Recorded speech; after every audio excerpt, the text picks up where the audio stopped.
Hello, we are today on EduNext Summit and we have with us Professor Madhulika Kaushik, Vice Chancellor, Usha Martin University. A very warm welcome, ma'am. Thank you. So starting with, I would love to know your experience at the summit. How was it? It was good. In fact, I had come, basically I was told about the round table, but the inaugural session and the others brought in so many fresh ideas and so much of, I should say, new knowledge about the possibilities of AI in education and so on.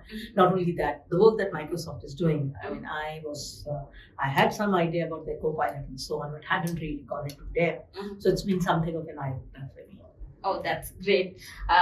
We were basically trying to serve the same purpose, and we are really glad that you had that experience. So, as coming to the next question, as we are standing right now in the EduNext Summit, what can be the next for education ecosystem according to you? The word that I like to use is always the affordances of technology. What is it, the possibility, what is it that we can become capable of by using technology? From maybe around 20 years or so, I've been working in the area of technology for education. When we developed a technology-enabled learning project at Indira Gandhi National Open University, I was the director of School of Management. Then I had a chance of working 10 years abroad, both in Malaysia and in Canada. And one of the key elements was, how does higher education make technology a part of daily life for teachers, students, and so on? How does it empower teachers? How does it empower students? Now, looking at the AI possibilities, that empowerment, the era of created a self-directed learner, the era of the teacher being not a sage on the stage, but a guide on the side, is something that is becoming so possible, looking within the realm of possibilities. And therefore, I also believe that we live today in a world which is information rich and time poor. There is so much of information, so much of content. We are spoiled for choice. Who does the curating of all that content for the learner? Today, when you have assistants like AI or even ChatGPT, that makes it so much possible of picking up from this maze of information, what exactly do I need and how do I empower my learner to access this kind of the relevant information from this maze of knowledge that is available. So from the time that we were seeking bits of information, today there's so much available at the click of a mouse. So how does one make sense of all of this? That is where all this AI applications come into being, and I'm really, really excited. Absolutely. In fact, talking of like the metamorphism we have done in the education ecosystem, earlier we used to have dictionaries for getting meanings. I don't think any household can find that dictionary in their houses now. Yeah, absolutely. The older generation, and in fact, for that matter, I too have a dictionary. But we have came a long way in that term.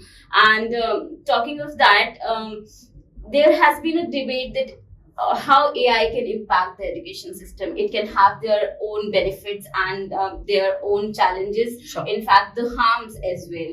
So, what is your take on that? Would you allow your students to open ChatGPT and write an exam in the future, or what can it take? What is your take on that? I'm actually teaching a course at the Global Next University in Malaysia, and the last paper they asked me to set was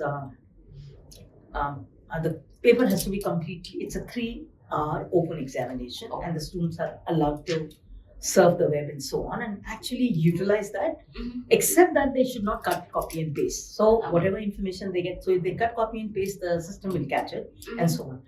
I do not, personally, I'm not the kind of, when I've been teaching at IFT and IMI, I've been using open book examinations for a long time. So incidentally, I'm a teacher of marketing, management teacher.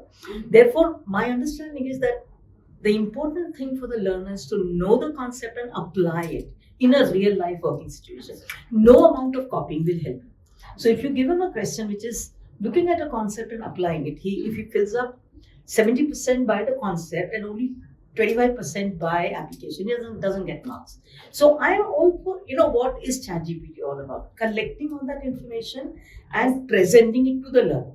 Ultimately, the absorption of that and application has to be done by the learner, right? So it also puts a burden on us, teachers, as evaluators.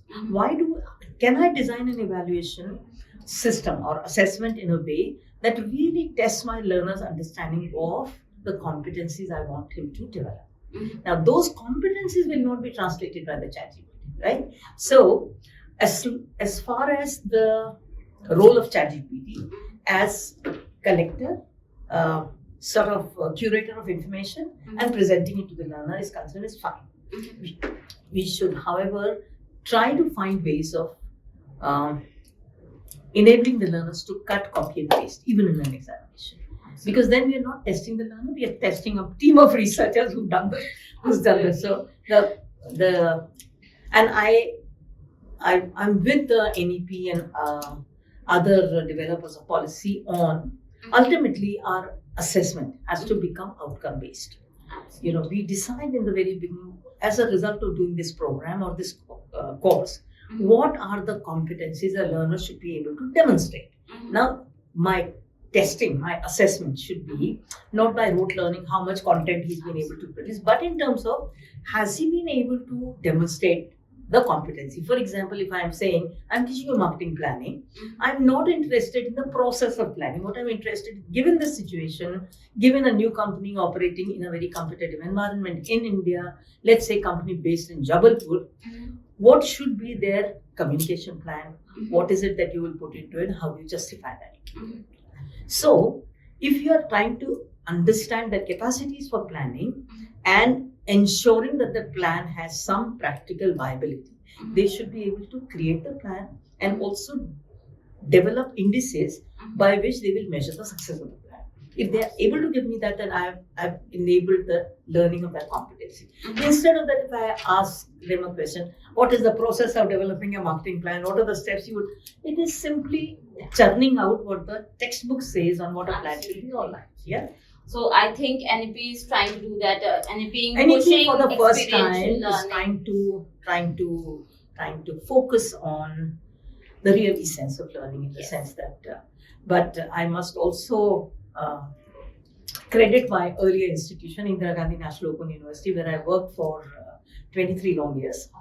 The open learning philosophy has always focused on learning outcomes and the measurement of learning outcomes. We, in a way, we are seeing the vindication of the open learning ecosystem in the national education policy. Things like, multiple entry, multiple exit, multiple certifications at different stages, modular program. These have all been parts when we joined the open learning system in 1988. We've gone through all of that.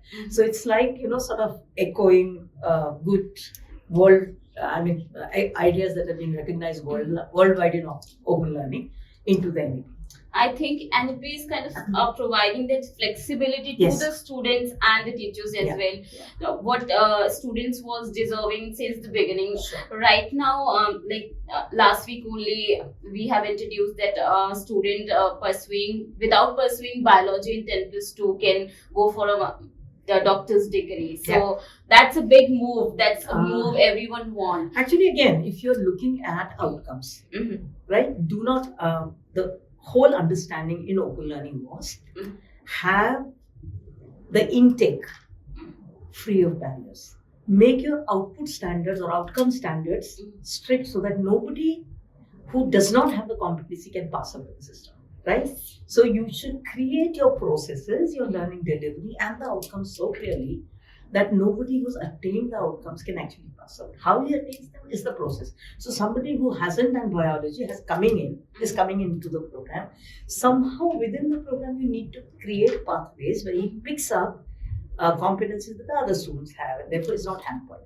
But for sure, do not let the student get out of the system without attaining the competencies that you are attaining the outcomes that you decide for.